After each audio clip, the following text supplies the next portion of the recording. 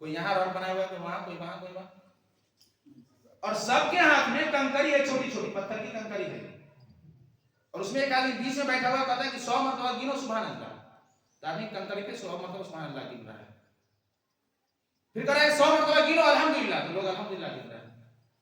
سبحان اللہ الحمدللہ کا ہے، اللہ کے رسول نے فرمایا کہ میزان میں سب سے بھاری کوئی چیز ہوگا تو یہ سبحان اللہ والحمدللہ سبحان اللہ العظیم ہوگا، اور سبحان اللہ زمین اور آسمان کو بھر دیتا ہے، اس کا اتنا ثواب ہے، ثواب سے زمین آسمان بھر دی جاتی ہے، کتنا عظیم عمل ہے، جنت کے خزانوں میں سے خزانہ ہے۔